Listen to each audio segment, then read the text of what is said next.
कैलाश यह सिर्फ एक पहाड़ नहीं, यह ब्रह्मांड की चेतना का केंद्र है। यही रहते हैं महादेव, जो संहार और सृजन दोनों के स्वामी हैं। लेकिन क्या आप जानते हैं, एक बार इसी कैलाश पर शिव ने अपने ही पुत्र गणेश का सिर काट दिया था।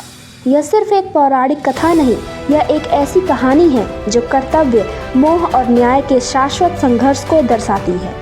एक समय था जब शिव अपनी साधना और लीलाओं में मग्न रहते थे।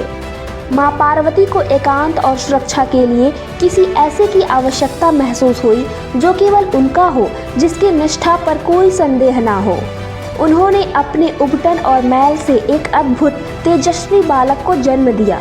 इस बालक में उन्होंने अपनी सारी शक्ति, मातृत्व भर दिया।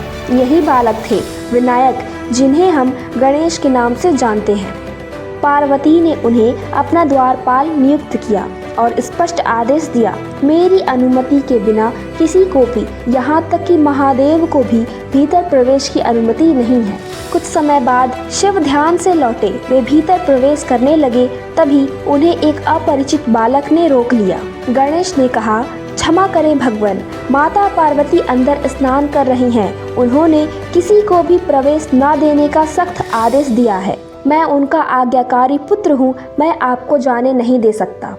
शिव जी ने पहले समझाया, फिर विनती की और अंत में क्रोधित हो गए। उन्हें विश्वास नहीं हुआ कि एक बालक उनके आदेश को ठुकरा सकता है। उन्होंने अपनी पहचान बताई, लेकिन गणेश अपने कर्तव्य पर अटल रहे। बात आगे बढ़ी और एक भयंकर युद्ध छिड़ गया। शिव के गढ़ों को गणेश ने धूल चटा दी।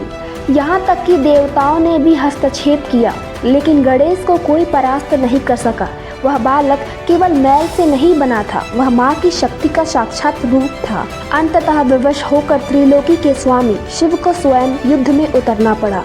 जब कोई भी शस्त्र गणेश को घायल नहीं कर सका, तब क्रोध और भ्रम की पराकाष्ठा पर शिव ने अपना त्रिशूल उठाया और एक ही वार में गणेश को मस्तक धड़ से अलग कर दिया। जब पार्वती ने यह दृश्य देखा तो उनका मातृत्व चीख उठा। उनका क्रोध इतना विकराल था कि सारा ब्रह्मांड कांप उठा। उन्होंने सृष्टि के विनाश की धमकी दी। शिव को अपनी भूल का बोध हुआ। कर्तव्य पालन में उन्होंने प्रेम और पितात्व को भुला दिया था। देवताओं की विनती पर शिव ने ब्रह्मा को आदेश दिया कि वे उत्तर दिशा में जाएं और जो भी पहला प्राणी मिले उसका सिर ले आएं। उन्हें एक हाथी का सिर मिला, जिसे शिव ने गणेश के धड़ पर स्थापित किया और जीवन दान दिया। गजानन के रूप में पुनर्जीवित होने के बाद शिव ने उन्हें सर्वोच्च होने का वरदान दिया। शिव जी ने कहा, आज से तुम गणेश कहलाओगे। संसार में कोई भी शुभ कार्य, पूजा या अनुष्ठान तुम्हारी पूजा के बिना सफल नहीं होगा। आपको ये कहानी कैसी लगी? अपनी राय कमेंट्स में ज़रूर बताएं। लाइक करें, शेयर करें और सब्सक्राइब करना ना भूलें।